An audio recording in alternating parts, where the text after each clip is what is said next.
Salut à tous et bienvenue sur Miles and Minds podcast. Aujourd'hui, j'ai le plaisir d'accueillir Fabien Leroux. Fabien, merci d'être là aujourd'hui sur cet épisode. Merci à toi de prendre le temps. Alors aujourd'hui, je suis très content de t'avoir. Donc on peut remercier Maud déjà qui a fait Ouais, la relation merci, entre nous. Je suis très content de t'avoir parce qu'aujourd'hui, on va parler natation, nage en eau libre. Donc Ouais. tu vas pouvoir nous parler un peu de ton histoire qui est assez spéciale tout de même avec des gros projets, notamment de traversée de l'Atlantique à la nage. On va avoir l'occasion de reparler de tout ça. Mais avant tout, j'aime toujours commencer les épisodes par le tout début de ton enfance. Est-ce que tu peux nous parler un peu de comment tu étais enfant et quel est ta première relation avec le sport? Alors moi, c'est très simple. Je suis né à Guérande. Ouais. Je suis un véritable cul salé. Et je suis né au bord de la mer.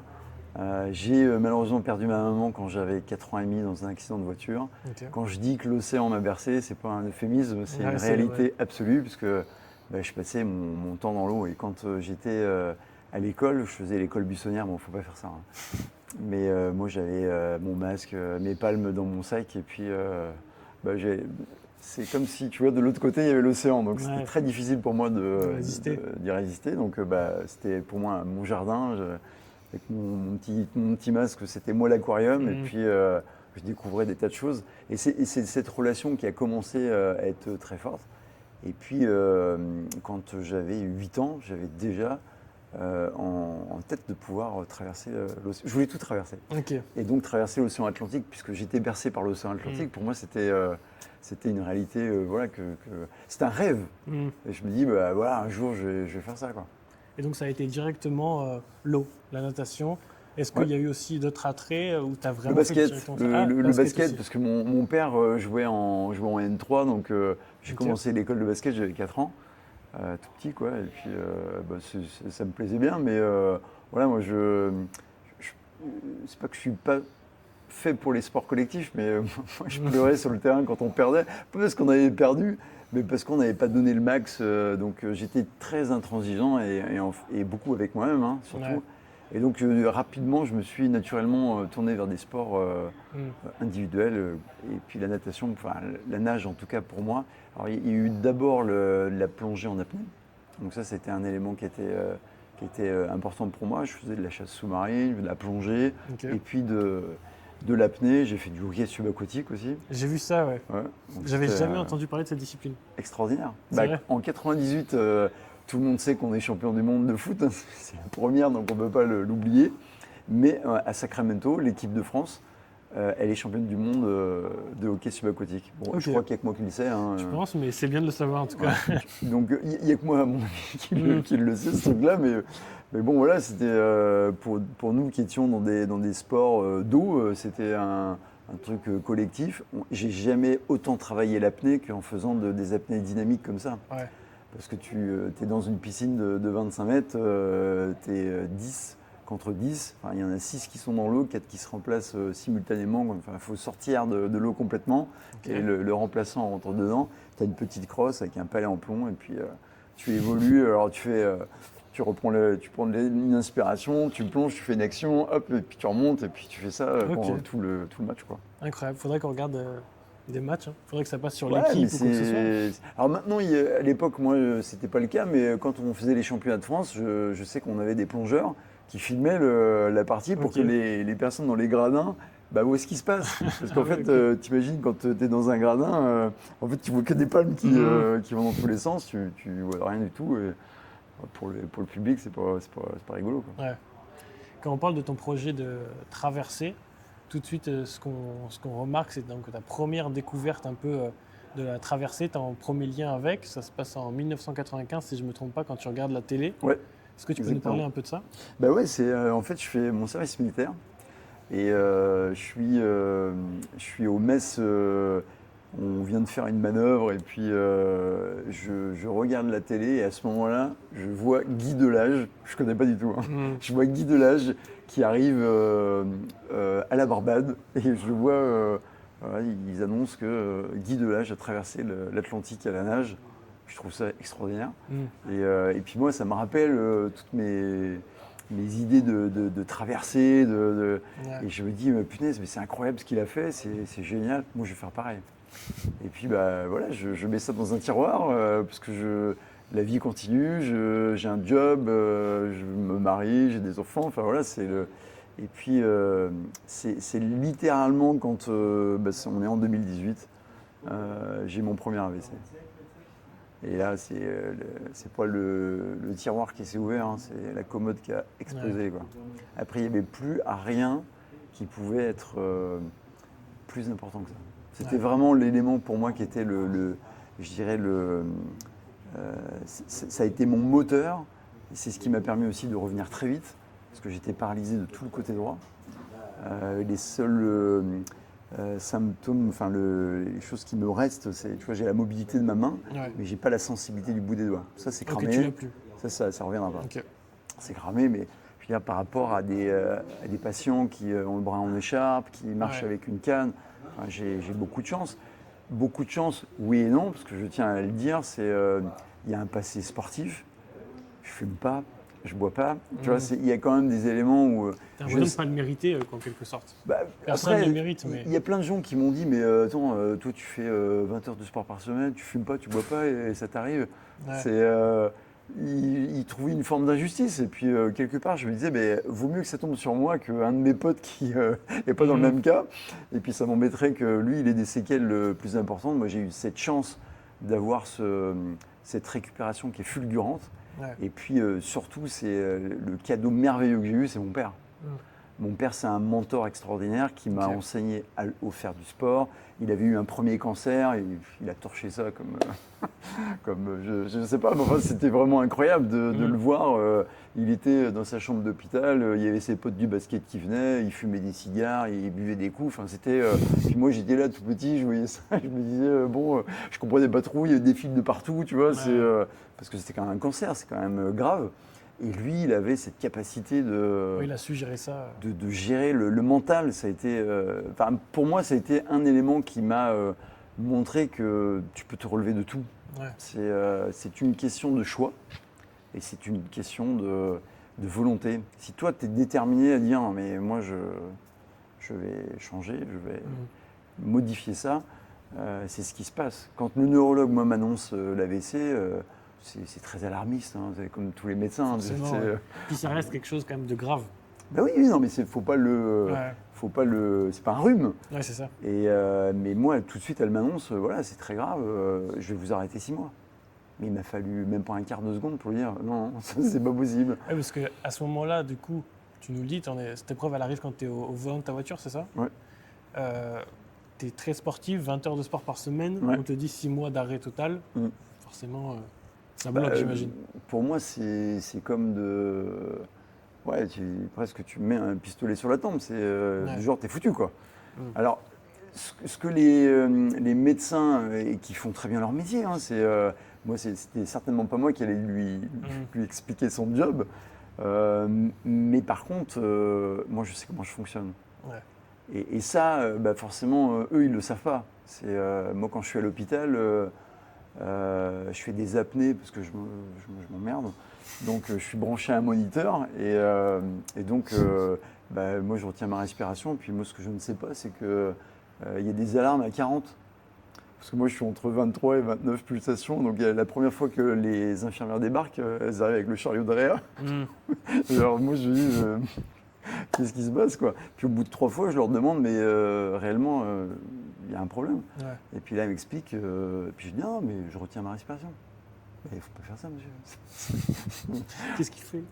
Et là, elles se sont dit, mais alors lui, il est fracassé du bulbe. Mais parce que elles ne comprennent pas que c'est un combat pour moi. Je suis dans mon lit d'hôpital.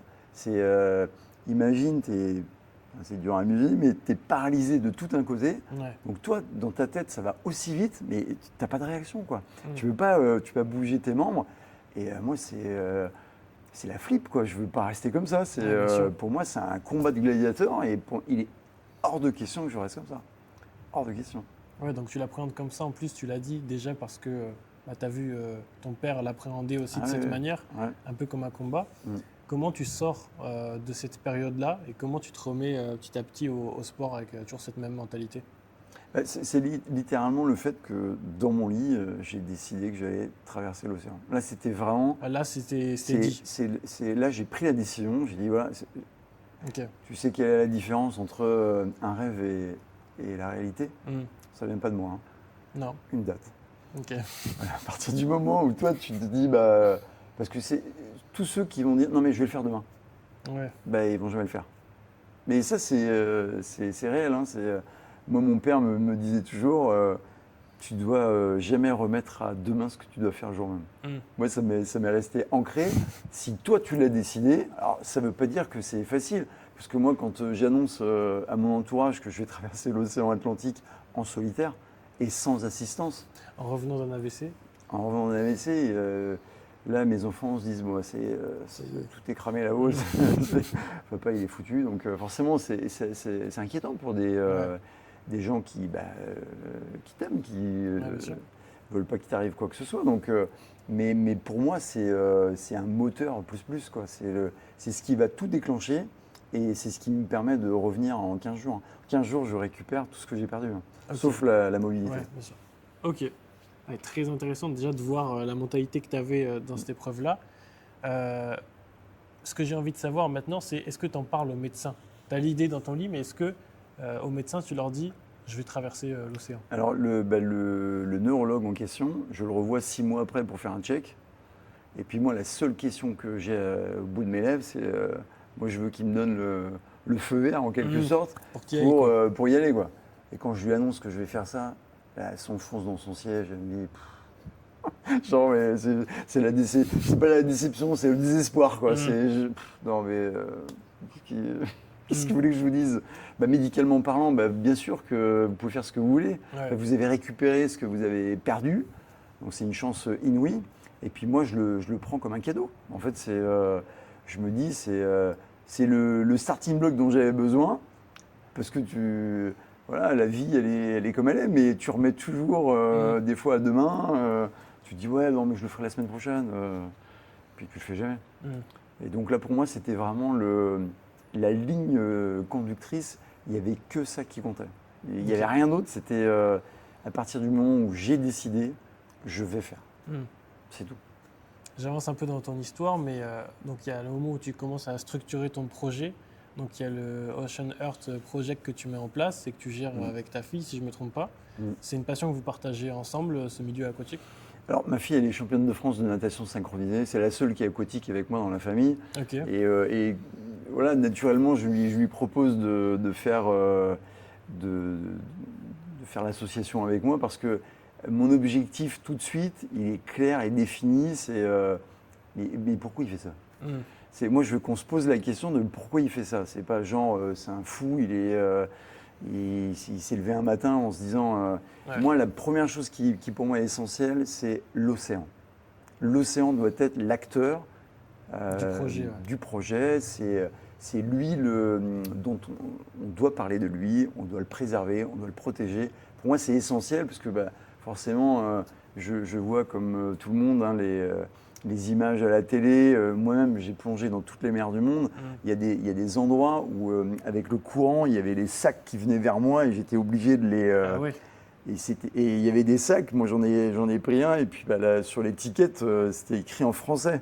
Donc on se dit, comment dire, civilisé, mais on est quand même capable de mettre nos pollutions sur des bateaux pour les envoyer en Indonésie. Et je trouve que c'est dramatique parce que tous ceux qui vivent au bord de l'océan, ici on est à Lyon, voilà, on ne vit pas au bord de l'océan, mais il y a plein de peuples qui vivent de la mer, de la production de la mer, de la pêche, de tout ça. C'est un écosystème à lui tout seul et on doit le préserver, ça. Donc tout de suite, pour moi, c'est l'océan qui doit être un acteur et rapidement, c'est les enfants. Okay. Pour moi, c'est les acteurs, les ambassadeurs de demain, c'est eux, parce qu'ils vont être à ma place en tant que consommateur. Et je me dis, si moi, j'arrive à leur mettre des images, des belles images avec des baleines, des dauphins, des tortues, des choses, vous voyez, demain, ça peut ne plus exister si on continue de consommer comme on le fait. Donc je me dis, les gens, il faut qu'ils se posent la question de mais pourquoi il fait ça? Et voilà, c'est ça. Mon objectif, c'est de protéger. En fait, l'océan, moi, m'a sauvé. littéralement. Si je n'avais pas eu l'océan, je ne sais pas ce que je serais devenu, mais ça a été mon refuge. Moi, je nageais, je faisais mes cours, puis je montais sur mon petit vélo, je mettais ma monopalme dans le dos, et puis j'allais nager 4 heures tous les soirs. Ok. Pour moi, c'était mon rituel, c'était mon moyen de... Ouais, je communiais avec l'océan, et c'était vraiment un moment où je me sentais... J'étais zen, où je me sentais compris, je me sentais... Bon, les gens qui t'écoutent, ils vont se dire, il est complètement fracassé celui-là, mais c'était vraiment ce que moi je ressentais, et je me dis, ça m'a apporté tellement de choses, et j'imagine que ça le fait avec plein d'autres gens, que pour moi, je me dis, il faut vraiment faire le focus sur l'océan et qu'il faut la protéger au maximum. Ouais, donc vraiment l'océan, les enfants. Ok. Ouais. Ton quotidien, il est assez unique. On en a parlé avant de commencer l'épisode, parce que donc tu es professeur, mais tu interviens dans plein d'endroits différents, donc tu bouges constamment. Quand on prépare un projet comme celui-là, donc qui demande aussi beaucoup de volume, tu viens de dire, 4 heures tous les soirs de natation, comment tu t'organises? En fait, moi, c'est simple. Une journée, en général 7 heures, officiellement. Mais donc moi, je suis formateur, donc je donne des cours sur les achats internationaux. Enfin, j'étais acheteur à Bruxelles, j'étais directeur commercial Europe sur 12 pays, donc ça me permet d'avoir un panel d'expérience et d'expertise. Et donc c'est ce que je donne aux élèves, mais surtout pour capter leur attention. C'est l'élément le plus important. C'est très facile d'obtenir un bravo. C'est beaucoup plus difficile d'obtenir l'attention de quelqu'un. Et je raconte mon histoire à chaque fois. Et alors là, c'est les questions pleuvent, ils se disent mais c'est quoi ce type quoi, qui sort d'où et vraiment, mon objectif, c'est à la fois de partager mon aventure, mais de leur montrer que si vous avez un rêve, s'il y a un truc que vous voulez faire dans la vie, qui peut t'empêcher de le faire?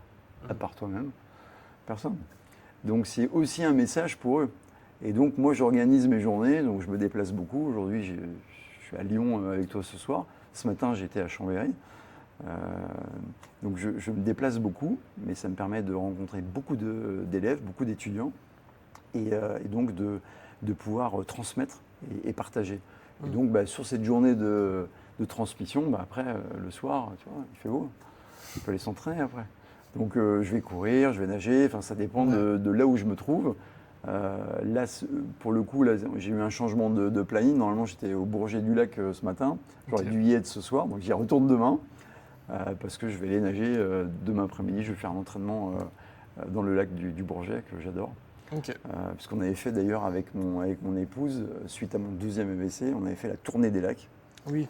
Donc on avait fait le lac du Bourget, Annecy et puis le lac Léman. Donc l'objectif, c'était de tracter des personnes en situation de handicap ou qui ont eu des AVC, comme moi, et qui n'ont pas eu la chance peut-être aussi de pouvoir s'en remettre aussi bien, et de leur montrer, j'ai en mémoire une ex-patiente qui s'appelle Laurence, que j'embrasse, qui vraiment était extraordinaire, qui avait été opérée du cœur comme moi, sauf que moi c'était, je dirais que c'était la promenade de santé. Moi ils m'ont fait un petit trou dans l'aine, tu vois, ils sont remontés avec une sonde et puis ils m'ont mis une prothèse, alors qu'elle, elle était vraiment cœur ouvert, c'était vraiment une grosse opération. 7 mois auparavant, m'a traversé au Bourget du Lac, et puis on lui avait dit surtout pas de sport. Surtout, faut rester tranquille. Et c'est alors, je ne dis pas qu'il ne faut pas écouter et il ne faut pas faire ça. Je pense qu'il faut surtout s'écouter soi. C'est ça qui, à mon avis, fait toute la différence. Tu as plein de gens comme ça qui sont au pied du mur à un moment donné, déception amoureuse, perte d'un travail, perte d'un proche qui est décédé. Enfin, il y a des histoires difficiles. Et tu es au pied du mur. Puis tu décides, qu'est-ce que je fais maintenant? J'y vais ou je reste, j'attends.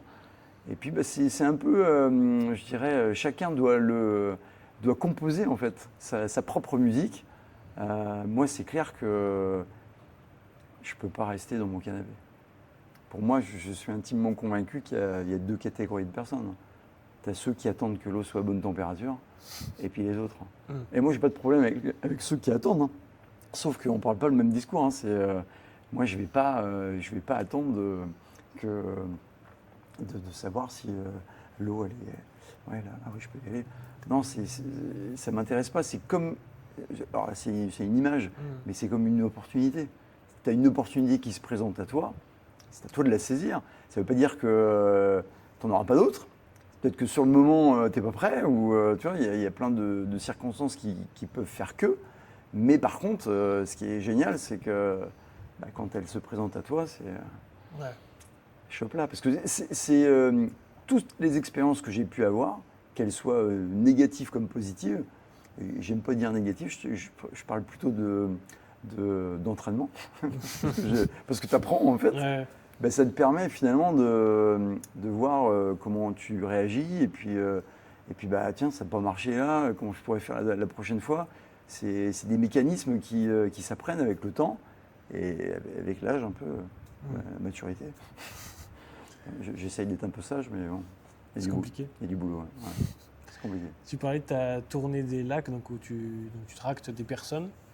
Est-ce que c'est aussi un moyen, parce que dans ton projet, il faut que tu tractes aussi ton bateau, l'air de rien. Alors je tracte pas. Tu tractes pas? Non. Il te suit? Alors, en fait, mon bateau, si tu veux, il est poussé par les alisés et le courant. Ok. Quand tu pars du Cap Vert, en fait, les alisés et le courant, ils vont toujours vers l'ouest et ils sont toujours dans ton sens. Ouais. C'est pour ça que les navigateurs, enfin les voiliers, les plaisanciers, ils partent du Cap Vert pour traverser l'Atlantique. Ils partent du Cap Vert parce que ça va toujours dans le même sens. Donc moi, mon bateau, il n'y a pas de moteur, il n'y a pas de voile. Ok. Donc il est poussé vraiment par... 3 nœuds, hein, ça va pas vite. Hein. Même toi, tu ne serais pas décoiffé. Mais tu vois, ça va pas vite, mais il va suffisamment vite pour que moi, je nage. Parce que lui, il faut imaginer que quand je suis dans l'océan, si tu veux, tu n'as pas la terre, tu n'as pas un point de repère, c'est juste lui. Donc c'est ton guide aussi, quoi. Lui, c'est ma boussole. Donc moi, je nage derrière, donc je suis accroché avec un harnais et puis un boot flottant, parce que ça me permet de... Il ne faut pas que je le perde, hein, si je le perds, c'est dommage. C'est fini, quoi. Donc c'est hyper important de le suivre. Ok, ma question c'était du coup, est-ce que ça te sert d'entraînement, mais du coup tu tractes pas? Est-ce que c'est quand même des défis intermédiaires pour toi, l'air de rien, cette tournée des lacs, tu vois, ça te fait des défis avant d'arriver au grand objectif? Comment tu l'abordes? En fait, chaque entraînement doit être différent. Ouais. Tu vois, moi, sur le mois de mars, on est allé casser la glace à Tignes. Et avec mon ami Alban Michon, qui est un explorateur sous-marin, lui il plonge sous la glace. Okay. C'est son trip, mais je trouve ça extraordinaire. J'ai été nager dans une eau à 2 degrés. Alors, pas pour me dire je suis givré, mais simplement parce que quand tu traverses des courants froids, il y a un moment donné, l'hypothermie peut être un problème. Ah oui. et ça peut être grave.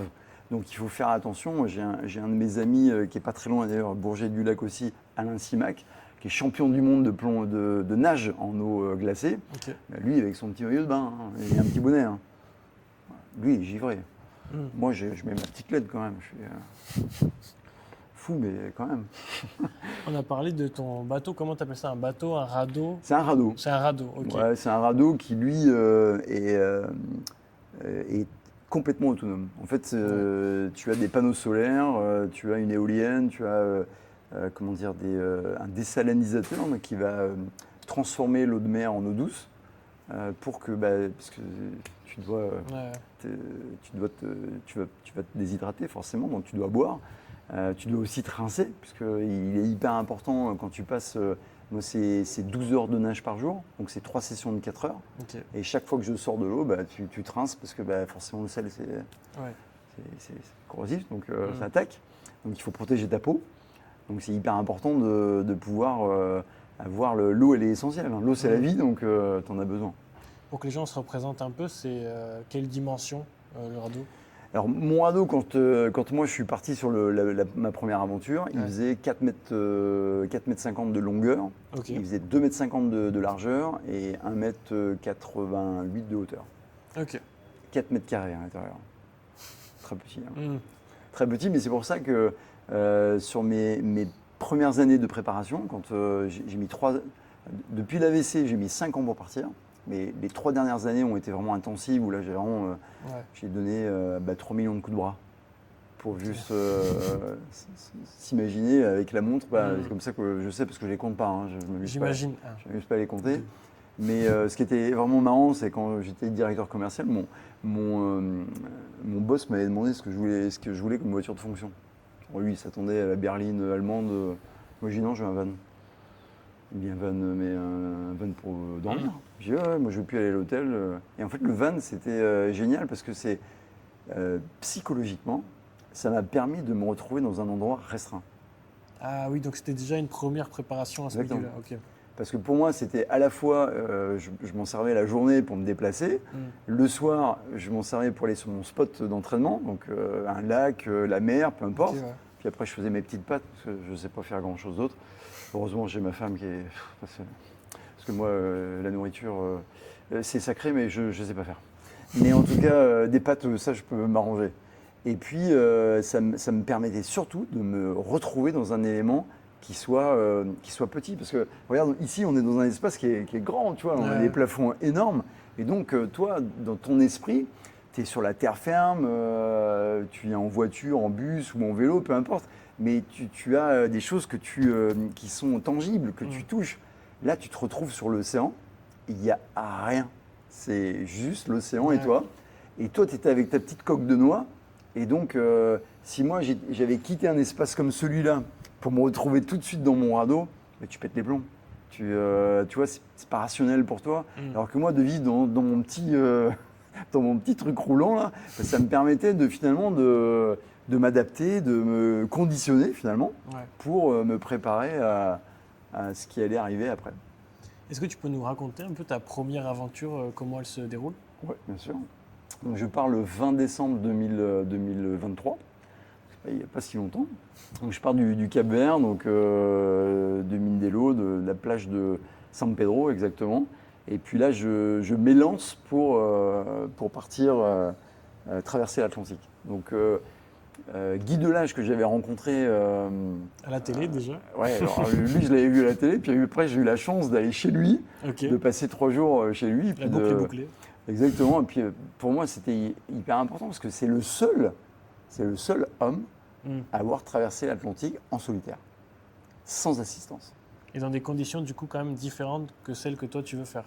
Bah, lui il était parti du même endroit, il était parti du Cap-Vert, mais lui il est allé à la Barbade. Okay. Et moi, mon objectif, c'était d'aller un tout petit peu plus loin.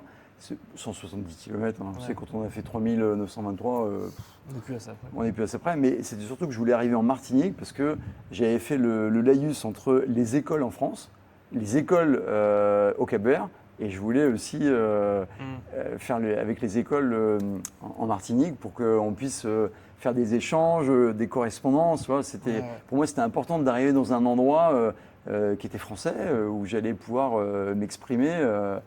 C'est pas le fait de ne pas pouvoir s'exprimer en anglais, mais je voulais vraiment qu'il y ait une saveur particulière avec les écoles que j'avais rencontrées. Et je voulais que ça se passe comme ça. Comment elle se déroule, cette première aventure ? Comment tu te sens après tous ces entraînements, toutes ces heures chaque jour ? Là, tu y es. Qu'est-ce qui se passe dans ta tête ? Une délivrance. Ouais, c'est... Imagine qu'on te retient pendant 5 ans et là, vas-y, tu peux y aller, c'est parti. Et donc une délivrance parce que c'était très dur, la préparation était très dure, la recherche des partenaires, parce que c'est une aventure, ça représente 155 000 €, ce qui n'est pas extraordinaire. Hein. Okay. Donc ça représente la conception du radeau, l'organisation, c'est ça ? Les entraînements, les voyages, enfin tout ce qui, l'entièreté en fait de l'aventure, qui n'est plus un projet, c'est une aventure là, parce que maintenant je m'élance. Et ce qui est particulier, c'est que voilà, tu as tous ces sentiments qui sont à la fois de frustration. Le bateau n'était pas arrivé à l'heure. Enfin, au moment où on l'attendait, il est arrivé plusieurs jours après, donc tu attends, tu es vraiment dans cette expectative de quand est-ce qu'il arrive, parce que moi je suis prêt, quoi, je veux y aller, tu es prêt à en découdre et tu t'es préparé pour ça. Ouais. Donc c'est vraiment ce sentiment de libération où tu peux t'élancer Et c'est vrai que là, je me retrouve seul avec l'océan, quoi. Seul avec moi-même, mais seul avec l'océan. Et je vis mon premier début d'expérience est extraordinaire parce que mon rythme de temps, mon seul marqueur de temps, c'est le lever et le coucher du soleil. J'ai rien d'autre. J'ai pas les réseaux sociaux, j'ai pas un pote qui m'appelle pour aller boire une pinte. Non, de toute façon, je bois pas d'alcool. Mais j'ai pas ça, tu vois. Ouais, C'est la vraie liberté, quoi. Exactement. Ouais. C'est vraiment, t'as pas de contraintes. Enfin, aujourd'hui, on va à l'école, on va au travail, tu vois, on a des horaires, Là, tu fais ce que tu veux, en fait. C'est vraiment un sentiment de liberté. Et puis, je suis rapidement rappelé par la patrouille parce que Guy Delage m'avait expliqué que j'allais très certainement me retrouver dans des creux de 2 mètres, 2 mètres 50 dès le démarrage. Et moi, je me retrouve dans des creux de 4 mètres. Ok. Donc là, quand tu vois la vague arriver sur toi, tu fais ouais, c'est grand quand même. Alors, c'est moins impressionnant que si tu es au bord de la plage, parce qu'elle est diluée en fait. Okay, tu vois, quand tu es dans l'océan, au large, les vagues qui viennent sur toi, elles sont quand même diluées. Alors, elles sont importantes. Donc, moi, dès que j'ai vu mon radeau la monter et puis après la redescendre, je me suis dit, bah ok. Ça passe quoi. Ça passe. Donc après, je me retrouve à nager dans des creux de 4 mètres. Donc, alors, c'est plus compliqué pour la montée. Puis pour la redescendre, tu es presque en mode surf. Tu suis la pente. Tu as ton bateau qui. Je sens la traction. Parce qu'en fait, je suis attaché à mon radeau. Donc je sens mais des fois, dans la descente, je ne le vois plus. Je vois juste un bout de main, donc je sais qu'il est là, mais je ne vois plus le radeau. Donc c'est impressionnant. Mais quelque part, c'est l'océan que j'ai toujours connu. Enfin, j'ai pas nagé dans des grosses tempêtes, mais mon réel problème, finalement, par faute d'avoir j'ai couru après le pognon, pour être clair. Et mon véritable entraînement, le vrai, c'est quand je pars. Ouais. C'est le vrai test. Alors, je me suis entraîné avant, je suis parti en mer tout seul. J'étais à La Rochelle, tu vois, et puis tu as la côte qui est pas très loin, donc tu te dis, bon, de toute façon, s'il y a un problème, je peux revenir vite. Ouais. Là, c'est différent. Et donc, je me retrouve à nager dans ces creux et rapidement, les problèmes arrivent. Ok. Donc, le problème, il se passe au niveau de ton radeau. Ouais. Est-ce que tu peux nous parler un peu de ça? C'est un problème technique, de matériaux? Est-ce qu'il est en bois à ce moment-là, ton radeau? Oui, il est fabriqué en bois, donc il a été conçu, il est super beau, hein, moi j'adore, il est magnifique, il est bleu et orange, on ne peut pas le rater, mais le point, je dirais le talon d'Achille de ce radeau, c'est les safrans. Et les safrans, pour ceux qui nous écoutent, c'est comme si tu enlèves le volant de ta voiture. C'est ce qui te permet de diriger. Tu vois. Donc le safran permet de modifier la position parce que en fait ton radeau, il ne peut pas faire du tout droit comme ça. Ouais. Tu vois, il va forcément au gré du vent, parce que des fois le vent va te prendre sur le côté, donc il va te décaler. Tu n'es plus en face de la Martinique, tu es en face du Brésil. Tu vois, donc, et là, c'est pas le même plan, pas le même trajet. Quoi. Exactement. Et donc moi en fait quand je nage 4 heures, je remonte sur mon bateau, j'ai un GPS, donc il y a une route, il trace sa route, et puis moi je regarde en fonction de la route comment je me suis décalé, et puis j'ai des safrans qui sont gradués et qui me permettent de pouvoir les tourner pour qu'ils reprennent le bon cap. Donc en fait je fais du zigzag comme ça. Et le premier safran pète. Donc il avance plus comme ça, il avance comme ça. Mais il continue parce que c'est important de dire que c'est une traversée à la nage et à la dérive. C'est-à-dire, quand tu es sur le bateau, moi je ne jette pas une ancre, le bateau il avance, il est toujours à 3 nœuds, hein, mais il avance. Donc c'est juste de dire que c'est une traversée à la nage et à la dérive. Parce que quand je dors sur le bateau, c'est pareil, il avance. Ouais.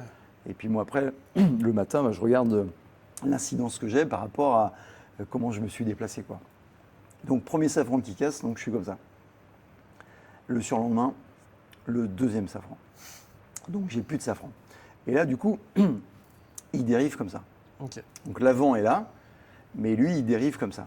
Donc pour ceux qui nous écoutent, du coup, complètement à l'envers de ce qu'il devrait faire, quoi. Complètement. Donc là, pour le coup, c'est important de comprendre que moi, j'avais prévu une traversée de 50 jours.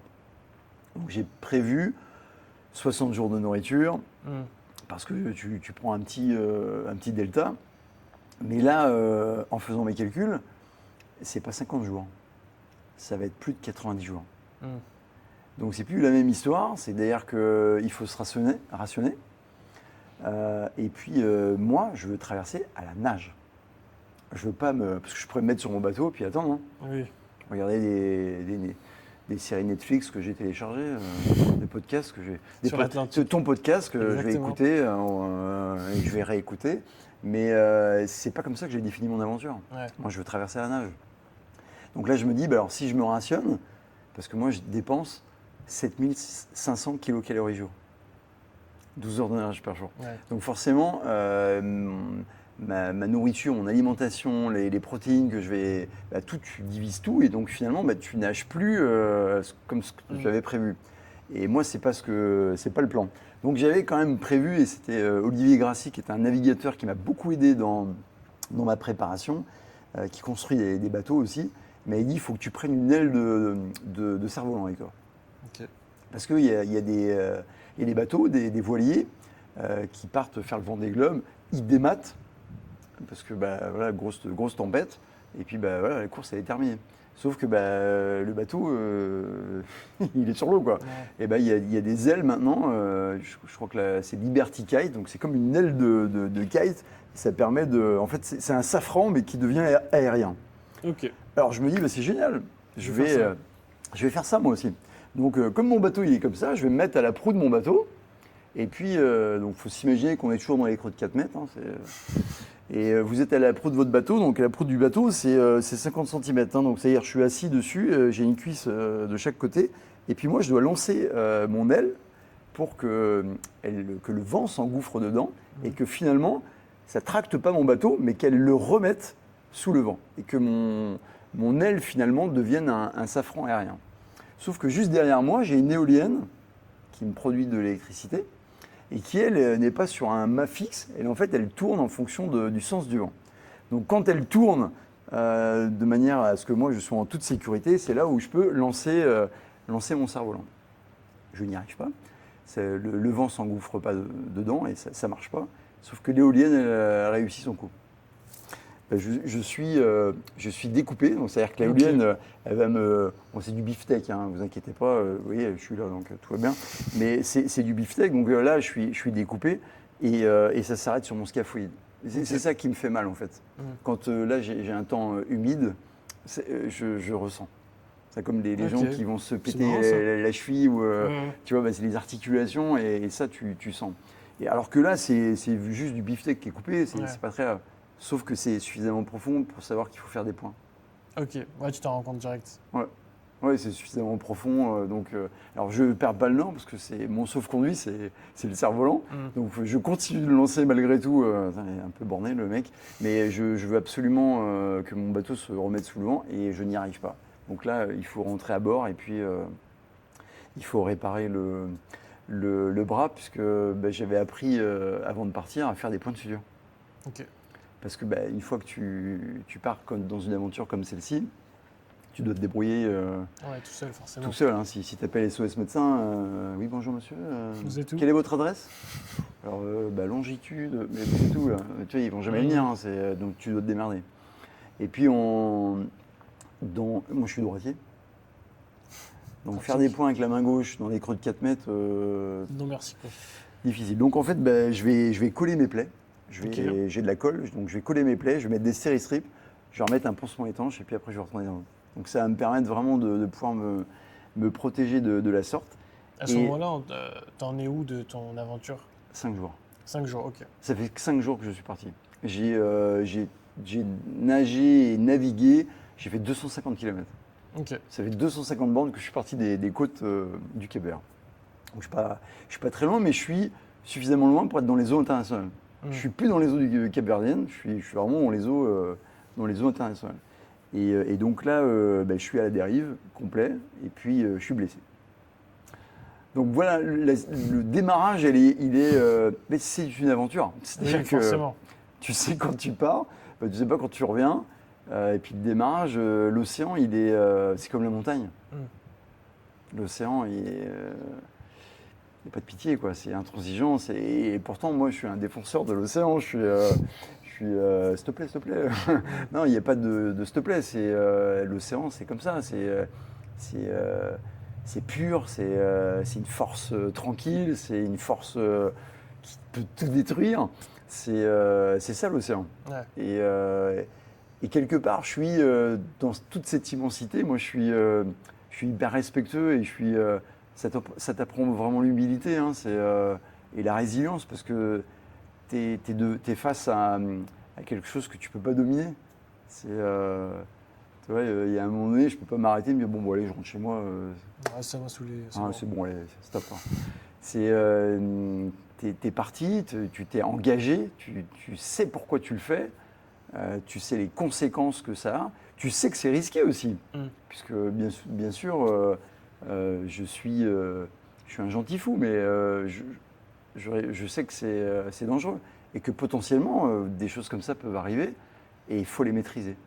Et ce qui est fantastique, c'est dans toute la gestion du mental, dans tout ce que j'ai appris avant de partir, c'est ce qui t'aide aussi à ne jamais paniquer. Ok, ouais, ce sang-froid quand même qui reste, quoi. Ouais. Okay. À aucun moment j'ai peur pour moi. J'ai toujours peur pour mon bateau parce que voilà, c'est la prunelle de mes yeux.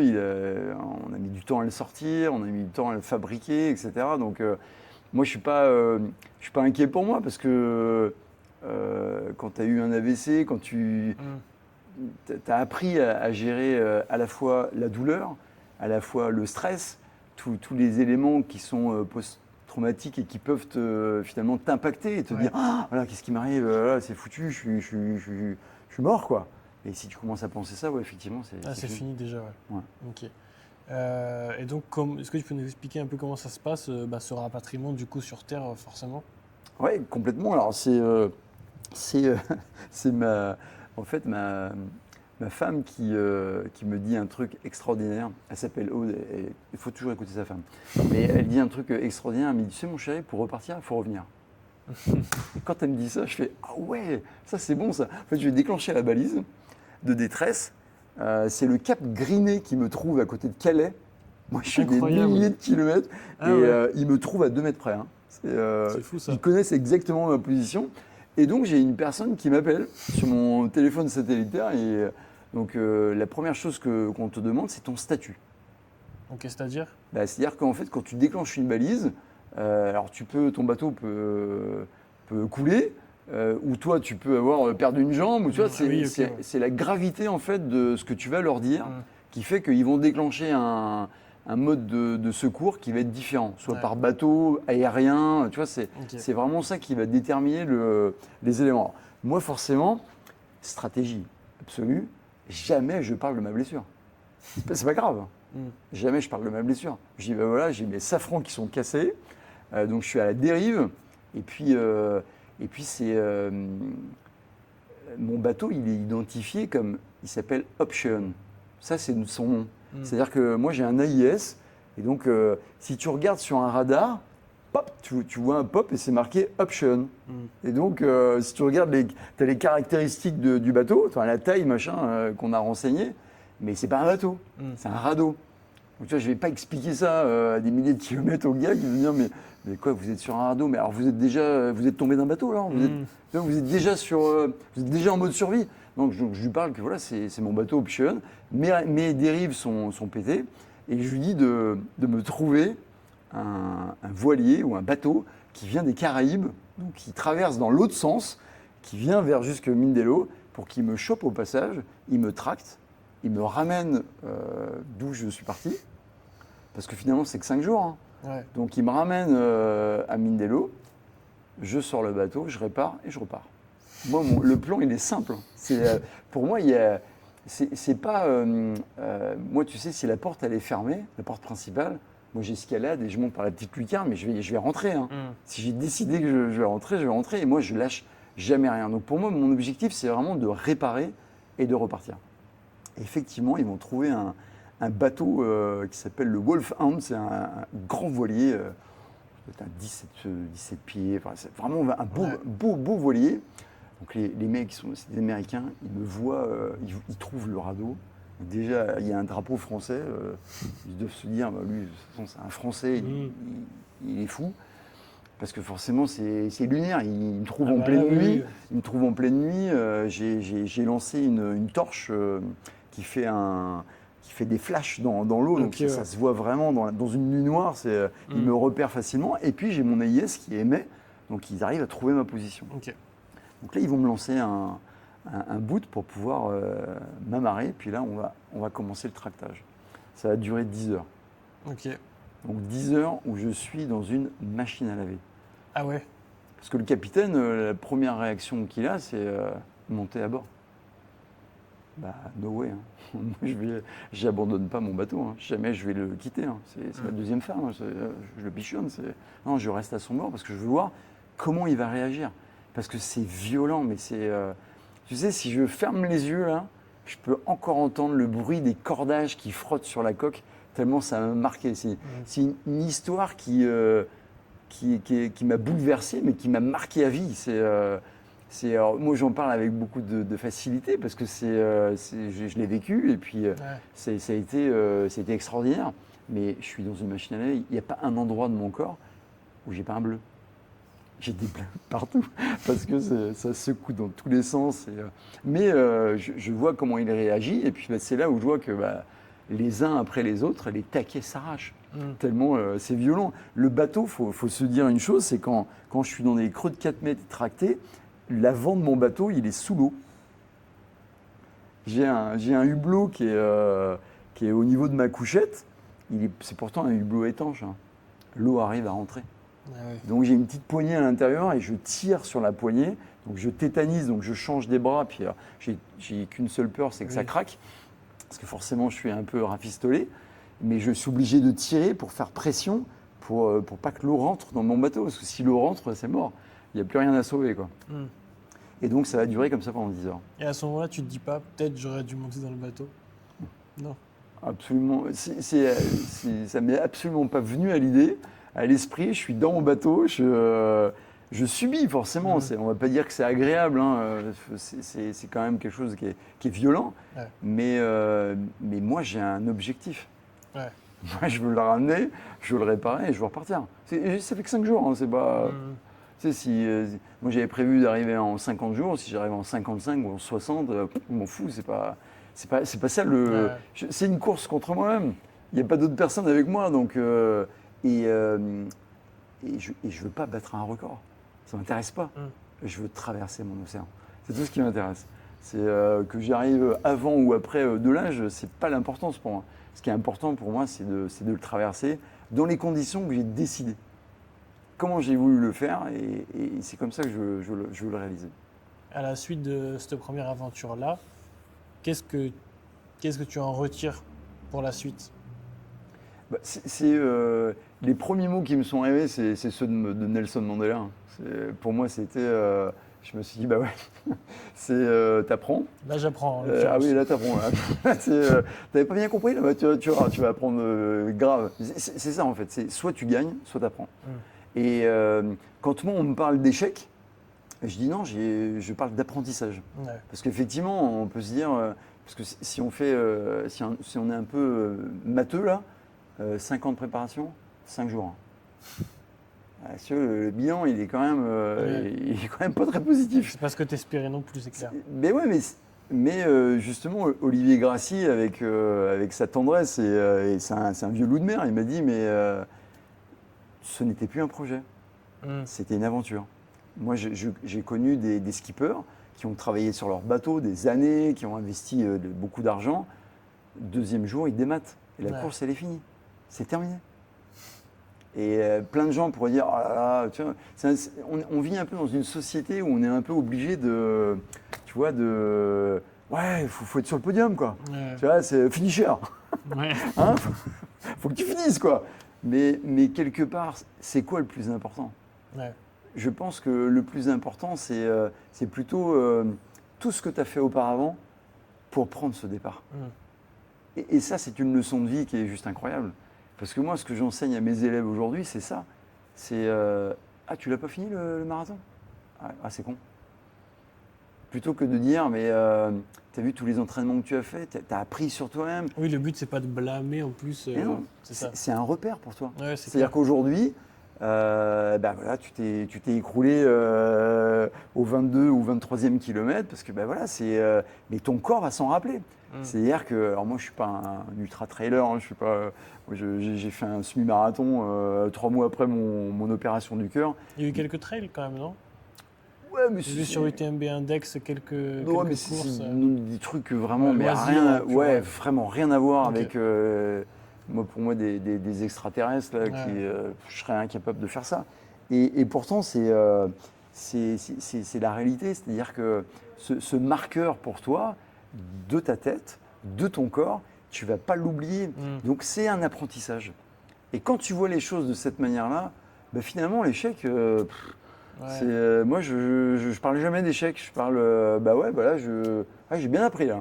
Ouais, C'est vrai que le terme aussi d'aventure prend tout son sens, quoi. exactement. C'est comme ça que tu comprends que avec la mer ou la montagne, mais tu fais. Ouais. C'est pas toi qui la domine. Hein. Ouais, c'est clair. Toi, tu es juste un bouchon qui flotte et elle va te mener au gré du vent, des flots et tu vas subir. Tu vas subir, c'est pas toi qui vas gérer. Ce que tu peux gérer par contre, c'est toi. Et ça a toute une. Pour moi, c'est l'enseignement le plus important que j'ai eu. C'est comment j'ai pu traverser cette aventure. Qu'est-ce que ça m'a apporté au final? Ouais. Parce qu'il y a plein de gens qui pourraient dire oh là là, c'est tellement dommage, il n'est pas arrivé de l'autre côté. Tu vois, on a toujours cette philosophie Ouais, de dire il faut absolument finir, il faut absolument. Ouais, limite le projet raté, quoi. Ouais, c'est ça. Et pour moi, c'est tout le contraire en fait. Ouais.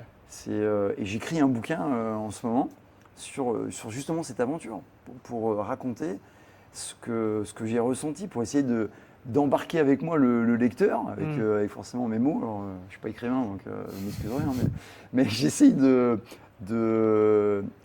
transcrire ce que j'ai ressenti. Quoi. Ouais. C'est les moments presque comme s'il y était, tu vois, en essayant de décrire Quand tu parles de cordage contre la coque et tout, en fait, on s'imagine tout de suite déjà un peu comment ça a pu se passer, quoi. Ouais. Moi, tu vois, les premiers moments où je suis parti, sur la coque de mon bateau, mais je pouvais avec la main comme ça ramasser le sel sur la coque.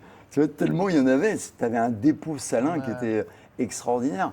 Et c'est vrai que moi qui ai fait des tas de nage en mer, mais là tu es tout seul, tu es vraiment avec l'élément.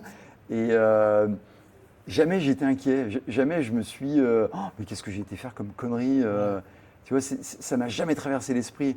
C'est plus de la reconnaissance, de me dire waouh, je suis super content, j'ai des partenaires qui m'ont accompagné, j'ai les enfants, les écoles derrière, j'ai des amis qui sont des partenaires qui aujourd'hui m'ont soutenu dans cette aventure.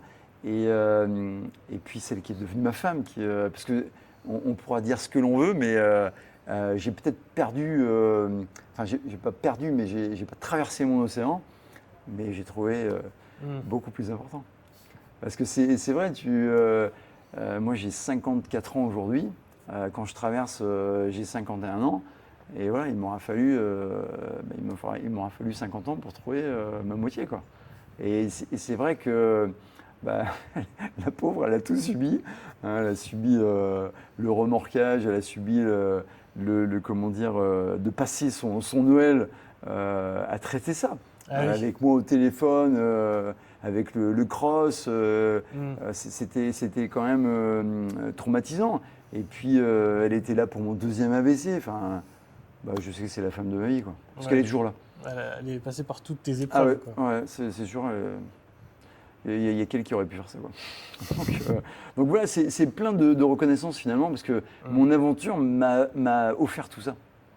Mon aventure, tu vois, j'ai rencontré une directrice d'un campus sur le management du sport. Okay. J'avais pas de CV sur moi. Je lui ai montré des photos de mon radeau, je lui ai raconté mon histoire, elle m'a embauché direct. Tu vois, et quelque part, elle m'a dit, mais ça va être génial parce que nos étudiants, ils ont besoin d'entendre ce genre de trucs, des aventures comme toi ou d'autres qui font des trucs de dingue pour leur montrer que voilà, tout est possible et que La vie est belle surtout. C'est quoi la suite? La suite sportive, est-ce qu'il y en a une? Qu'est-ce que tu prévois? La suite sportive, c'était déjà de se reconstruire, parce que c'est vrai que là, je parle un peu en étant un peu fanfaron, mais ma femme m'a vraiment beaucoup aidé, parce que c'était pas facile. J'imagine. Le retour sur Terre, le retour en France, c'était compliqué. Et puis, rapidement, moi, je suis quelqu'un qui se met en selle tout de suite. Je reste pas sur mes lauriers à me dire mince, comment j'aurais pu faire. Tout de suite, j'étais à peine rentré que je voulais repartir. Ok. Pour moi, c'était. Oui, c'est souvent ça qu'on entend parler, Ouais, c'est souvent ce qui ressort. c'était vraiment le. Et encore une fois, si je devais ne pas repartir, ce serait pas grave. Ce serait pas, je veux dire, ça y est, j'ai raté ma vie. Ce serait pas le truc. Mais vraiment, c'est ce sentiment de quelque chose qui n'est inachevé, qui n'est pas terminé.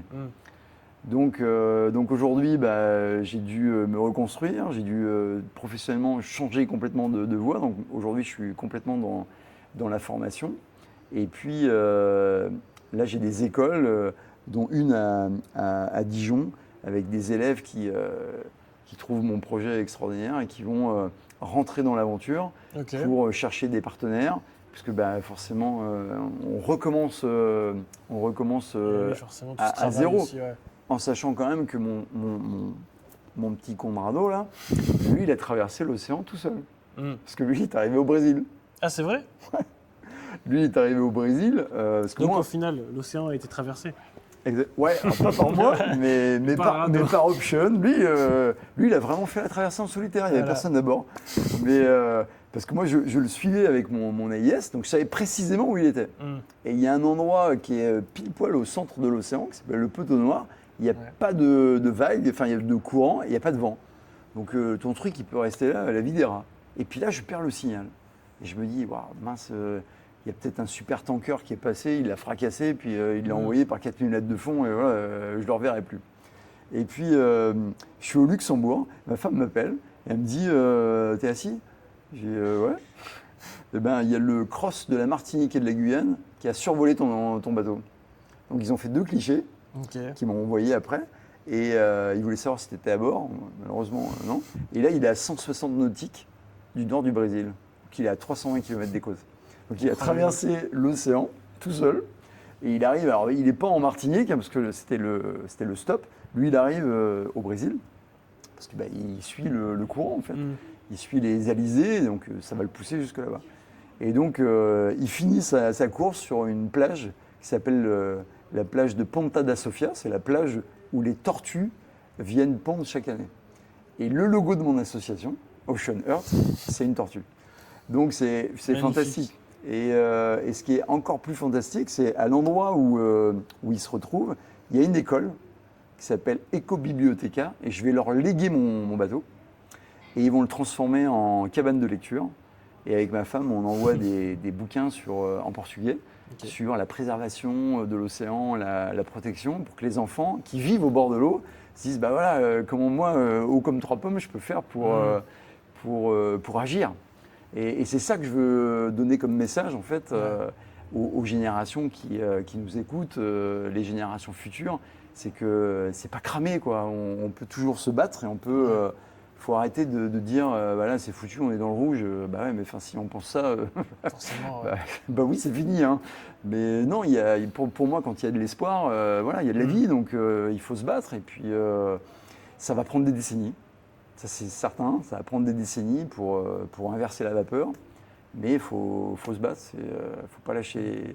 Faut pas lâcher. Donc lui, il est là-bas. Donc je suis allé au Brésil avec mon épouse. Et puis on a récupéré tout le matériel. Alors, les gens pourraient se dire, mais pourquoi récupérer le matériel à moins d'être sentimental? C'est le cas. Non, je ne suis pas sentimental.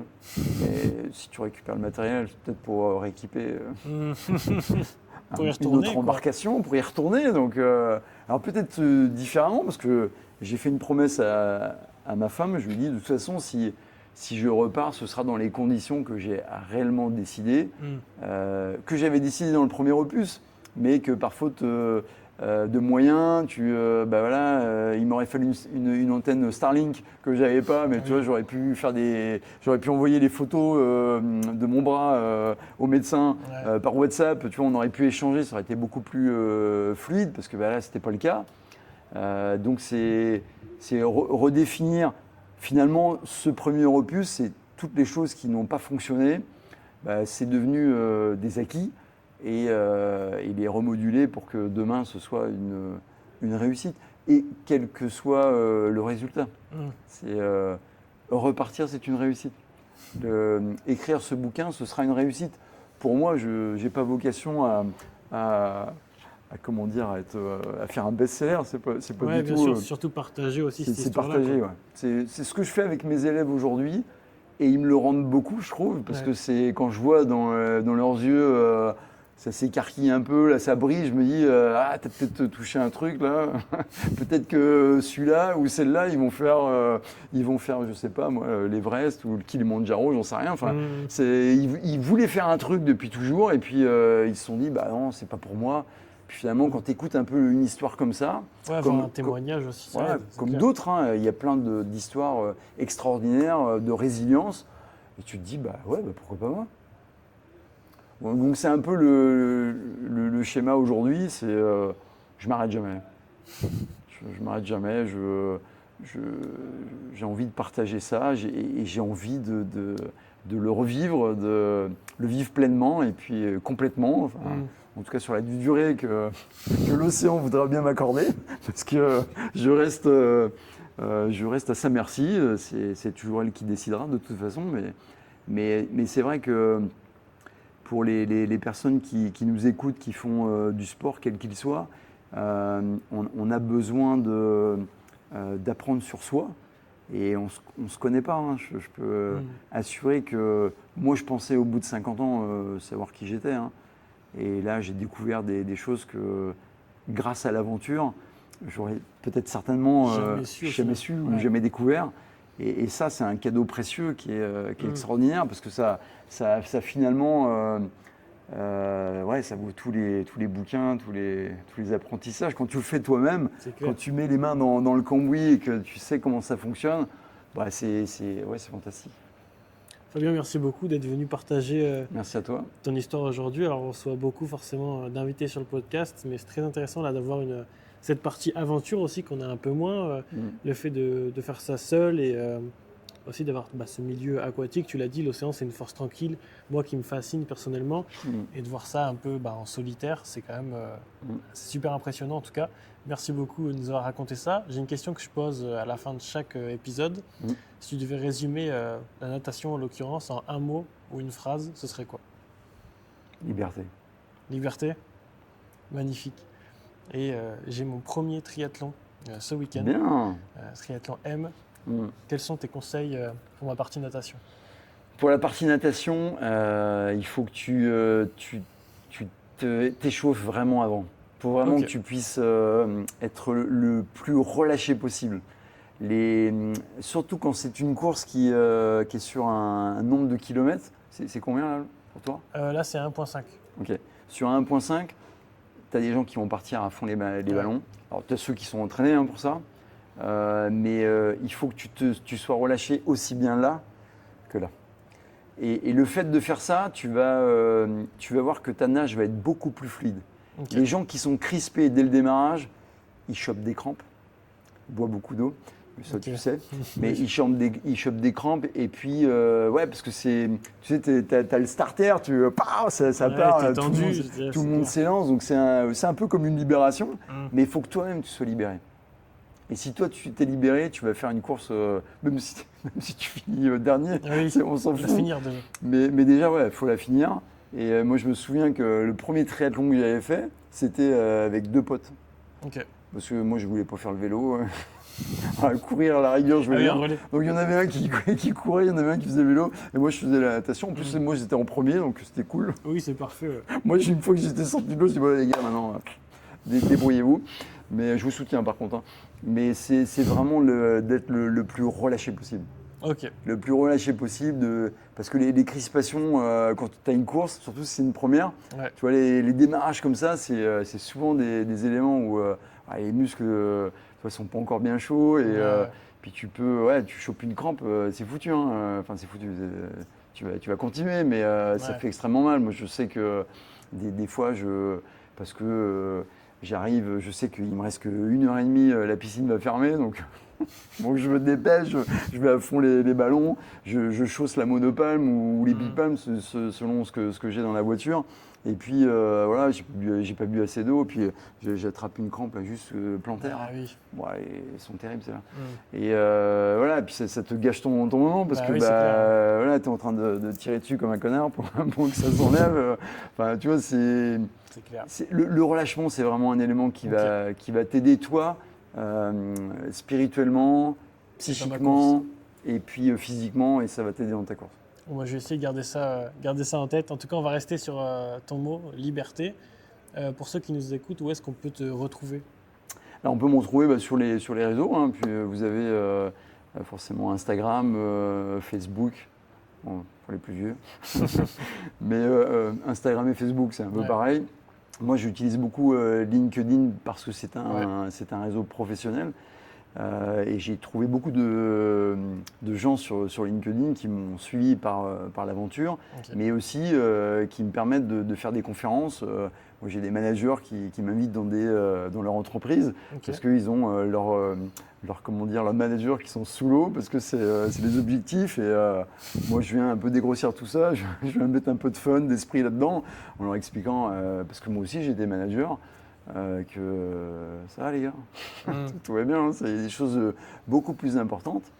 Et je pense que s'il y a un élément que je pourrais dire et que je leur dis à ce moment-là, c'est n'essayez pas absolument de réussir à tout coup dans la vie, il faut réussir surtout votre vie. Mm. C'est ça qui est le plus important. Parce que souvent, on a on est sous pression, on est regardé, il y a la pression sociale, il y a la pression pécuniaire. Voilà, tout ça pour moi c'est bullshit. Aujourd'hui c'est des choses que j'ai vécues, donc j'étais jeune, j'ai appris, je fais des bêtises, mais si vraiment les gens peuvent retenir ça, c'est ouais, réussissez votre vie. Pas dans la vie, mais votre vie. Parce que Ouais. c'est ça qui va déterminer finalement celui que vous allez être demain. Et celui que je suis moi aujourd'hui, je suis content, il me plaît bien. On Il va y a rester sur mieux, ça, hein, alors. mais il me plaît Mais bien. il te plaît bien quand même. Voilà, On va rester sur ça alors qu'il y a un bon message. ça marche. Merci encore à toi. Avec plaisir. Merci à tous ceux qui nous ont écoutés. Si l'épisode vous a plu, pensez à vous abonner, à mettre les petites 5 étoiles sur Spotify. Ça aide beaucoup pour le référencement de ces épisodes. Merci à tous et puis on se retrouve dans 2 semaines pour le prochain épisode. La vie est belle.